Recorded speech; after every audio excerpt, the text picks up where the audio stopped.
মুহূর্তগুলো ঘটেছিল আজ থেকে ঠিক ২ বছর আগে। এটা ছিল আমাদের বিয়ের দিন।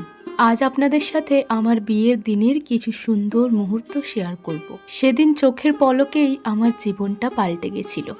মেয়ে থেকে হয়ে গেছিলাম আমি একজনের স্ত্রী, একজনের বাড়ির বৌমা। চোখের কোণায় কান্না এবং একরাশ স্বপ্ন নিয়ে গিয়েছিলাম আমার ভালোবাসার মানুষটির বাড়ি। দিনটা ছিল ২০২২ সালের 2 জুলাই। কাল আমার বিয়ে। আজ রাত্রে 2 হাত ভরে মেহেন্দি করেছি। শুনেছি মেহেন্দির রং যত গাঢ় হয় ভালোবাসার মানুষটিও নাকি ততটাই ভালোবাসে। যাই হোক, আজ বিয়ের দিন সকালবেলা। যেহেতু বিয়েটা মন্দিরেই হবে সে কারণে ভোর 5টা থেকে উঠে আমার মেকআপটা করে ফেলেছি।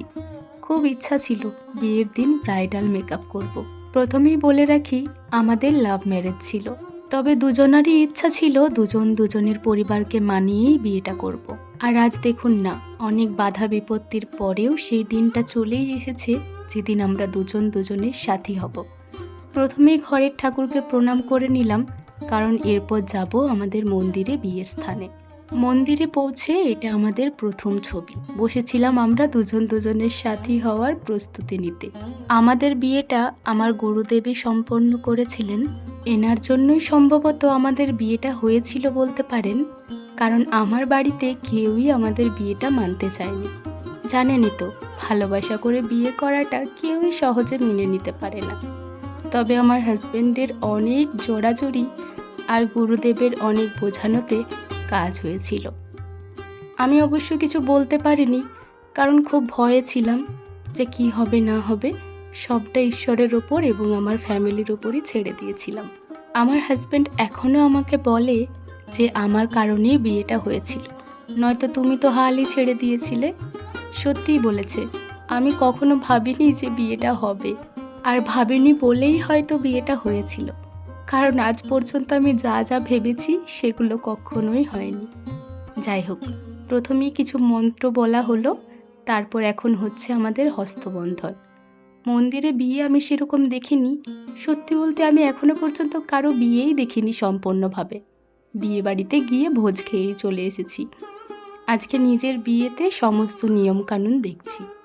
তবে মন্দিরে বিয়ে হয়েছিল তো সব রকম নিয়মকানুন হয়নি বলতে পারেন, কিন্তু বিয়েটা হতে যে যে নিয়মকানুনের প্রয়োজন সেগুলো হয়েছিল। আমি অবশ্য ভুলেই গেছিলাম। আজকে ভিডিও এডিট করতে করতে আবার সেই দিনটিকে মনে পড়ছে। এই সময় মনের মধ্যে নতুন জীবনের অনেক অনেক স্বপ্নও ছিল, আবার এই পুরনো জীবনটাকে ফেলে যেতে হবে এটার দুঃখটাও ছিল।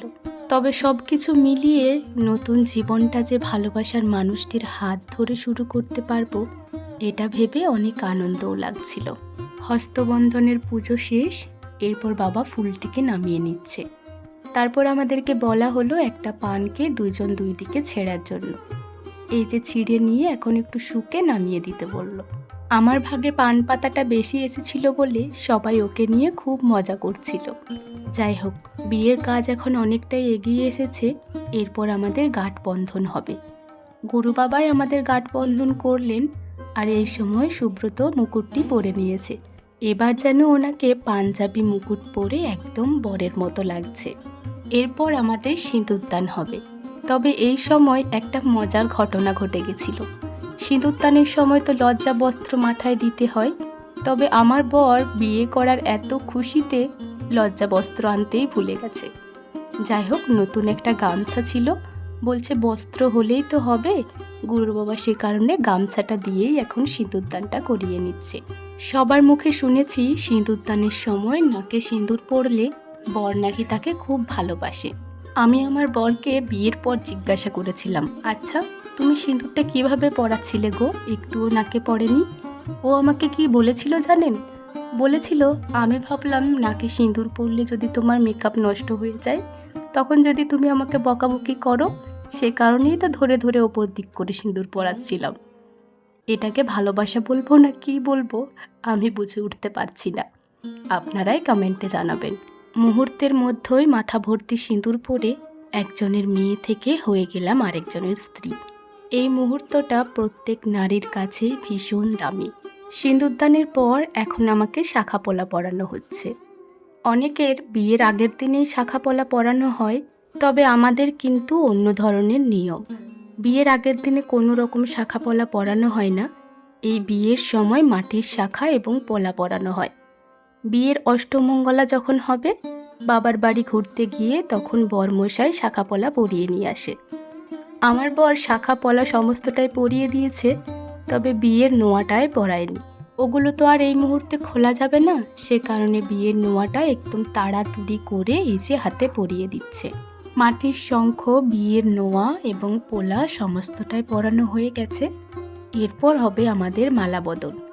সাধারণত সিঁদুরদানের আগেই মালা বদল হয়, তবে ওই যে বললাম মন্দিরে বিয়ে, একটা হচ্ছে আরেকটা আবার কখনো পরে হচ্ছে, মানে পরপর হচ্ছে না, তবে হয়েছিল সব কিছুই। এই যে আমরা এখন সিঁদুরদানের পর মালা বদল করে নিচ্ছি। মুহূর্তটা দেখে মনে হচ্ছে কে আগে পরাবে কে পরে পরাবে এই নিয়ে প্রতিযোগিতা চলছে। যাই হোক, এখন মালা বদলের পর আমরা আবার বসেছি একে অপরকে ছুঁয়ে প্রতিশ্রুতি দেওয়ার জন্য। তোমাকে সেদিনও কথা দিয়েছিলাম সারা জীবন তোমার পাশে থাকবো, তবে তোমাকেও কিন্তু আমার রাগ সহ্য করতে হবে। আর সেদিনের দেওয়া কথা আমি আমার মৃত্যুর আগে পর্যন্ত রাখবো, তবে তোমাকেও তোমার দেওয়া কথা রাখতে হবে। প্রতিশ্রুতি পর্ব শেষ। এরপর গুরুদেব আমাদের আশীর্বাদ করছেন। বিয়ে সম্পন্ন, তবে 7 পাক ঘোরা এখনো বাকি রয়েছে। সে কারণে আমরা এখন করছি মন্দির পরিক্রমা। 7 বার মন্দিরটাকে ঘোরা হবে। আর উনি এতটাই তাড়াতাড়ি চলছিলেন যে আমি ওনার পিছনেই রয়ে যাচ্ছি। পরিক্রমা শেষ করে এখন আমরা মায়ের কাছে আশীর্বাদ নিচ্ছি। এটা আমাদের বিয়ের পরে তোলা প্রথম ছবি। এরপর আমার যত ফ্যামিলি মেম্বার আছে এবং বিয়েতে যতজন এসেছেন ওনাদের সকলকেই প্রণাম করছি। এটা আমার ঠাকুমা।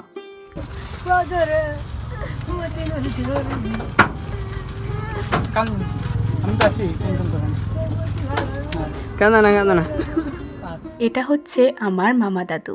মামা দাদুকেও এখন প্রণাম করে নিচ্ছি। যাবো এরপর শ্বশুর বাড়ির দিকে। বিয়ের দিনই আমি চলে এসেছিলাম শ্বশুর বাড়ি।